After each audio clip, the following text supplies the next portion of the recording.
1945. The war had ended, but for many, the battle of survival had only just begun. Under the blistering summer sun of a dusty Texas horizon, a convoy of tired figures stepped out from the back of U.S. Army trucks. They were women, German nurses, clerks, and auxiliaries, once part of the Great War machine that had swept across Europe. Now they were prisoners, but not the kind they had been warned about. Back home, propaganda had painted America as a land of chaos and cruelty. Yet what awaited them beyond the gates of this American POW camp would upend every story they had ever been told. The air smelled not of iron or fear, but of bread, tomatoes, and something else. A strange aroma drifted from the camp kitchens. Warm, yeasty. They whispered among themselves as GIs pulled steaming trays from the oven. Pizza. One soldier grinned proudly, but the German women recoiled. To them it looked wrong, misshapen, oily, topped with far too much of everything. One nurse muttered that it resembled war rations melted together. Another refused to touch it at all. Yet hunger has a way of silencing pride, and that single slice, that one bite, would begin a quiet revolution of taste, of culture, of understanding between captor and captive. Because what started as a moment of disgust would turn into something deeper, something that revealed not only the soul of America, but the hunger for hope that still burned within even the defeated. The first time they saw it, the smell alone divided the camp. The sun beat down mercilessly over the barbed wire fences and dusty parade ground of the American POW camp in Texas. The air shimmered in the heat, and in that wavering horizon the tall wooden poles, the cocky tents, and the fluttering stars and stripes seemed to blur together like a painting left too long in the rain. But what truly captured the attention of the newly arrived German women was not the landscape. It was the scent that drifted from the camp kitchens. It wasn't the aroma of dark rye bread or potato stew they knew from home. No, this was different. Warm, sharp, and layered with something almost sweet. Something that made no sense to their European palates. Some of the women wrinkled their noses. Others whispered among themselves, asking what the Americans were cooking. They had heard many things about their captors, that they were cruel, barbaric, and uncultured. But no one had warned them that the Americans also had strange tastes. When one of the guards called them over for lunch, they filed into the mess area with their usual cautious silence. The GIs, sweaty from kitchen duty, carried large metal trays that gleamed in the sunlight. And there it was, a flat, circular thing bubbling with cheese and red sauce, edges blackened in spots from the oven. The Germans stared. Pizza. One of the soldiers announced proudly, wiping his hands on his apron. Fresh from the oven. "You'll like this?" But the women didn't move. Their expressions were torn between confusion and disgust. Some of them whispered the word, mispronouncing it. Pizza. Others chuckled nervously. It didn't look like food. It looked like a disaster. The sauce was bleeding into the bread, the cheese looked like melted rubber, and there were bits of sausage and onion scattered carelessly on top. In their minds, food was supposed to be orderly, portioned, and civilized. Bread should be sliced cleanly, soup should be ladled evenly, and meals should follow structure. This chaotic thing was barbaric. One of the women, Erica, a nurse who had worked near the French front, crossed her arms and muttered under her breath in German, "It looks like the Americans lost another battle in their kitchen." The women around her laughed quietly, their thin shoulders shaking. The guards overheard but didn't understand, and their cheerful grins remained. Then one soldier, a tall, broad man with freckles and a southern drawl, cut the pizza into squares and set a plate in front of Erica. "Try it," he said with a good-natured grin. "You've never had anything like it." Erica looked down at the greasy slice. The cheese stretched when she lifted it, clinging stubbornly like glue. She grimaced. "It's not bread," she whispered to the woman beside her. "It's something else." Another woman, Hildy, younger and hungrier, leaned in. "We should at least taste it," she murmured. "They're watching us." Erica hesitated. Around her, the others were still staring, their hunger battling with their pride. They had gone days on half rations, living on thin soup and bitter coffee. The smell of the pizza was maddening, even if it looked strange. Across the yard, the Americans stood with their arms crossed, half amused, half curious. They'd seen this before. The first look of disbelief from prisoners who had never seen a pizza in their lives. It was a moment they'd learned to laugh about, but this time felt different. These were women, not soldiers hardened by years of battle. Their eyes were cautious, their movements careful. They weren't sure if this was hospitality or another trick. Erica finally picked up the slice. The cheese slid toward the edge, dripping faintly onto her fingers. She wrinkled her nose, but raised it to her lips. The first bite was small, tentative, and then something unexpected happened. The sharp tang of tomato hit her tongue first, sour but warm. Then came the soft pull of the crust, the smoky flavor of the sausage, and the salty burst of cheese. It wasn't like anything she'd ever eaten before. It was messy, unrefined, almost wild in flavor, but it was alive. The richness of it filled her mouth, and for a brief moment she forgot where she was. She blinked, looked at the slice again, and then took another bite. A larger one this time. The other women watched her closely. Hildy tilted her head. "Well?" she whispered. Erica swallowed, then shrugged, trying to hide the surprise in her eyes. "It's strange," she said. "But not bad." That was all it took. One by one the others followed. The laughter that had filled the air only minutes before gave way to silence as dozens of women cautiously chewed, their faces softening in disbelief. The guards began to smile. One of them clapped his hands. "See," he said proudly. "Told you it was good." The camp kitchen, once a place of suspicion, turned into something else entirely that afternoon. The tension eased as the women slowly ate, their plates emptying faster than they expected. Some even asked for seconds, pretending to do so reluctantly. Others laughed quietly as they tried to mimic the way the Americans folded their slices and ate them with their hands. An act that felt both improper and strangely liberating. Erica, still holding her half-eaten slice, found herself studying the soldiers more closely. They weren't what she'd imagined. They weren't monsters. They were young, barely older than her brother had been before he'd gone missing on the Eastern Front. One of them, noticing her glance, smiled shyly. She looked away quickly, her face warm, unsure why. Later that evening, as the sun dipped below the camp's perimeter, the smell of baked dough still lingered in the air. Erica sat near her barrack, writing in a small notebook she had managed to keep hidden since capture.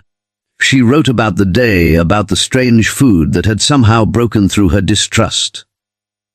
It was foreign. She wrote in German, but it was made with warmth, and maybe that is what I tasted most. The next day, the cooks prepared the same dish again, this time with a few variations. Some of the women helped stir the sauce, intrigued by the way the Americans used canned tomatoes and dried herbs instead of fresh ingredients. The soldiers joked as they worked, tossing dough in the air, making the women laugh despite themselves. What began as disgust had turned into curiosity. What began as curiosity was slowly turning into connection. And it all started with a slice of pizza. A dish that looked like chaos, but tasted like comfort. For the German women, that first meal marked something subtle, but powerful, a softening of walls that propaganda had built high. The Americans didn't feed them out of cruelty or control. They fed them because it was what decent people did. And through that act of simple humanity, the bitterness began to fade, even if only slightly. Weeks later, when new prisoners arrived from another camp, The women greeted them with knowing smiles. When the newcomers wrinkled their noses at the sight of pizza, Erica smirked and said softly, "Just wait. You'll see." She didn't realize then that she was part of a quiet transformation, one that had nothing to do with politics or surrender. It was about something older, deeper, the language of food, the universal truth that sometimes peace begins not with treaties, but with the sharing of bread, even when that bread is covered in cheese and tomato sauce. That day, under the relentless Texas sun, an unlikely understanding began to form between the defeated and the victorious, between the women who had lost everything and the men who could have treated them with cruelty, but chose instead to feed them warmth and flavor. For some of those women, the memory would last a lifetime. The taste of that first pizza, the laughter in a foreign tongue, and the realization that humanity could survive even in captivity. The following mornings brought a kind of anticipation no one could have predicted. What had started as a reluctant meal, a strange, chaotic dish of melted cheese and red sauce, had quietly planted something new in the camp. The air felt different. The American guards had noticed it too. The women no longer turned away when spoken to. Their eyes no longer carried that sharp suspicion of the first weeks. Instead, there was a strange curiosity, a cautious willingness to see. By the third day, the camp kitchen had become the most alive place within the barbed wire fence. The cooks, mostly young American soldiers with easy grins and rolled-up sleeves, found themselves surrounded by a small crowd of German women who stood watching from a distance as the day's dough was kneaded on long wooden tables. At first, they just observed, silent, arms crossed, skeptical. But when one soldier, a man from Chicago with a thick accent and flour on his cheek, looked up and said, "You ladies ever made pizza before?" The laughter that followed broke the invisible wall between captor and captive. The women exchanged glances, hesitant smiles flickering like nervous candlelight. One of them, a tall woman named Lot, who had once worked as a bakery assistant in Bremen, finally stepped forward. "Not like this," she admitted in broken English, pointing at the bowl of bubbling yeast. "You use sugar in bread?" "Just a little," the soldier replied, grinning. "Makes it rise better. Try." And so it began, a hesitant joining of hands over flour and dough. The Americans taught them how to roll it thinner, how to toss it in the air to stretch it, and how to tell by touch when it was ready. The women, fascinated, responded with murmured corrections in German, occasionally laughing when a soldier's dough tore in midair and landed on the dusty floor. The air was thick with the scent of yeast and olive oil, of laughter and flour dust that sparkled in the shafts of sunlight cutting through the open kitchen doors. At first, it was a spectacle. Other guards wandered over to watch. A few of the German women who weren't participating leaned against the fence, arms crossed but smiling faintly, pretending to disapprove, yet behind their mock scorn was something undeniable: warmth. The sound of shared laughter, the clatter of pans, the foreign melody of English and German mixing in the air. It was disarming. Food has a way of lowering walls that words cannot. And there, in that unlikely corner of Texas, among barbed wire and army trucks, a kind of peace was kneaded into existence, one ball of dough at a time. By the second week, the cooking sessions had become routine. Every afternoon, when the sun dipped low and shadows stretched across the camp, a handful of American cooks and a growing group of German women gathered around the tables. They spoke through gestures, broken words, and laughter. The women showed the soldiers how to measure by instinct rather than by cups and spoons. A pinch here, a handful there. The Americans showed them how to use canned tomatoes, a novelty to the Europeans, and the art of balancing flavors with herbs like oregano and basil. One of the younger women, Frida, was especially quick to learn. Her hands moved gracefully as she spread sauce across the dough with the back of a spoon, creating perfect circles. In Germany, she said softly, mixing her broken English with gestures, "We make Flammkuchen. It is like this, but no tomato. Flamm, what?" a soldier asked, trying to mimic the word. She laughed, repeating it slower. Flammkuchen. The way she said it made the soldier grin.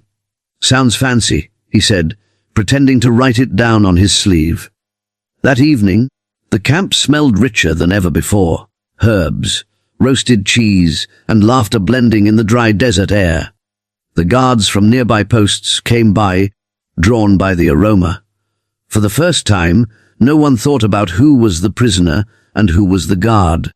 They were simply people sharing a moment that didn't belong to war. It wasn't just the food that changed them. It was the rhythm.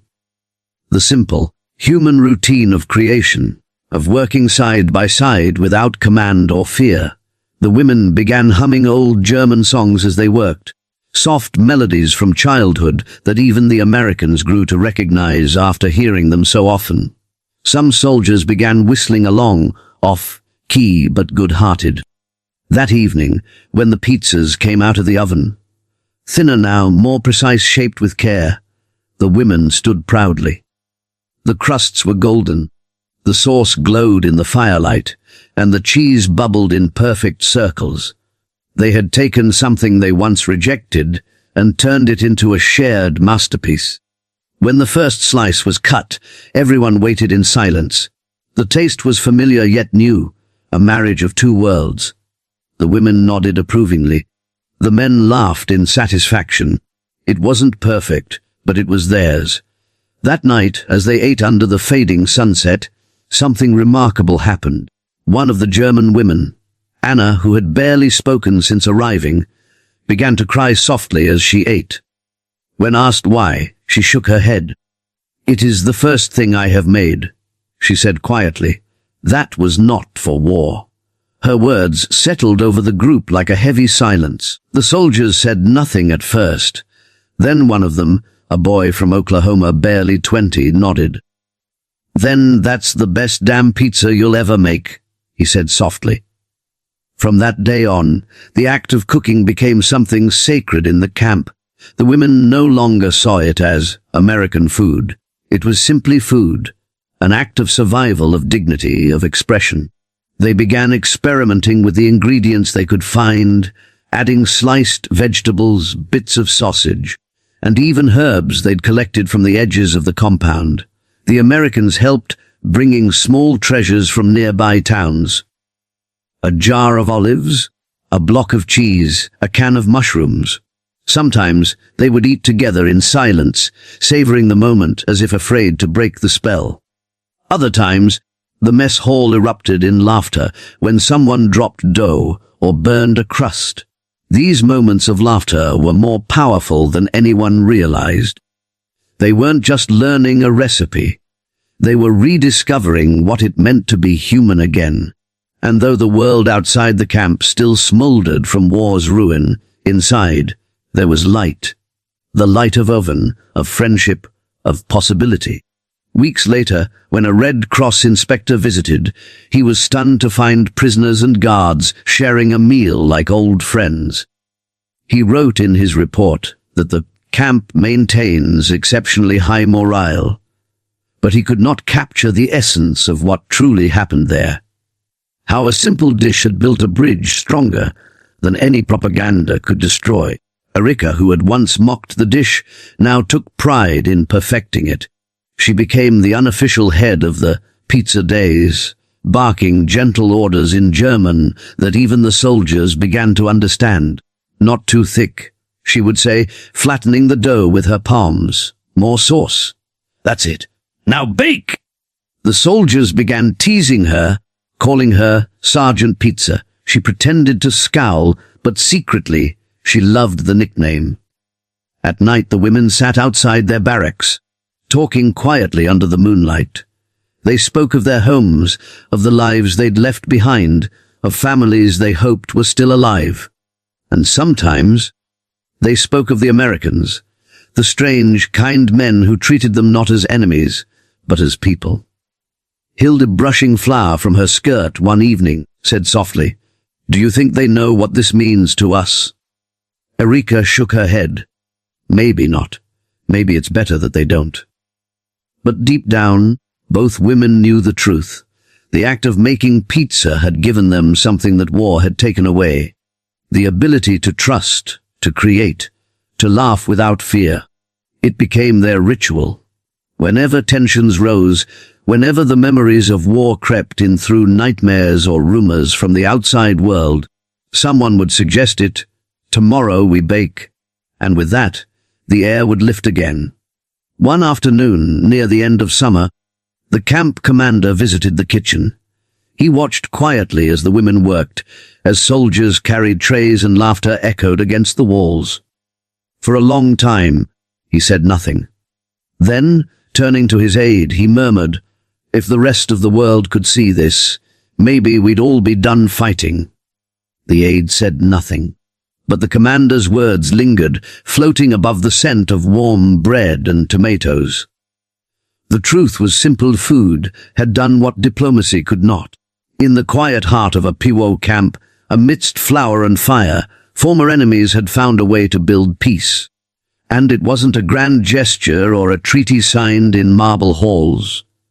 It was in the way their hands moved together over the dough, in the way their laughter rose above the clatter of pans, in the way they shared something as fragile and human as a meal. When the time finally came to leave, the women didn't cheer. There was no triumph in the sound of the truck engines, no joy in the clatter of the gates swinging open. The war had ended long ago, but peace felt like something distant, fragile, almost unreal. For the German women who had spent months inside the Texas camp, the outside world was no longer the same place they had left. They had entered captivity as enemies. They were going home as something in between. Not victors, not quite victims, but survivors of a strange and quiet transformation that had unfolded around ovens and laughter. They packed what little they had. Some had Red Cross parcels, others carried tiny notebooks or worn photographs. But almost all of them carried something else. Folded pieces of paper, covered in careful handwriting, stained with grace and tomato. Recipes. American recipes. And at the top of many of those pages, one word appeared over and over: pizza. The GIs helped them load onto the trucks that would take them to the port. The goodbyes were awkward at first. A mix of English and broken German. Shy smiles and polite nods. But there was warmth too. Many of the guards had grown fond of their prisoners, and though they couldn't say it outright, the feeling showed in their eyes. As Erika stepped up into the truck, one of the American cooks, the freckled soldier who had first offered her pizza, handed her a small wrapped bundle. Inside was a bit of flour, a can of tomatoes, and a note written in crooked handwriting, "For your first pizza back home. Don't forget the sugar. It makes it rise." She didn't speak, only nodded, clutching it tightly to her chest. The ride to the coast was long and silent. The women stared out at the passing fields, at the small American towns where children played on porches and people waved as the convoys rolled by. It was strange to see normal life again. Laughter, peace, the rhythm of daily living untouched by destruction. They wondered if their own country could ever look like this again. When the ships finally docked in Europe, the smell of salt and diesel filled the air. Germany lay in ruins, cities reduced to rubble, streets lined with broken stone, children wandering barefoot among the wreckage. For the women, returning was like waking from a long dream into a nightmare. Home was no longer home. Many of their families were gone, their houses bombed, their towns unrecognizable. But they still had their notes. Those stained papers, once trivial, became something sacred. At first, no one believed their stories. When they spoke of the Americans, of laughter, kindness, and food shared freely, they were met with disbelief or scorn. "You were prisoners," some said bitterly. How could they have treated you well? Others were simply silent, too lost in their own grief to imagine kindness from former enemies. Yet the women remembered. The smell of baked bread in the camp kitchens, the sound of dough slapping against the wooden table, the simple joy of tasting something made with care, not ration cards. In the midst of hunger and ruin, those memories became a kind of sustenance. One by one, they began to bake again, using whatever ingredients they could find. Coarse flour, bits of cheese, scraps of tomato. They recreated the dough with her thin, wrinkled hands. To her, the act of baking was still sacred, a memory preserved in muscle and motion. Over time, the story faded from official histories. No textbook mentioned the POW kitchens where women and soldiers baked together. No documentary captured the way laughter replaced silence inside those wire fences.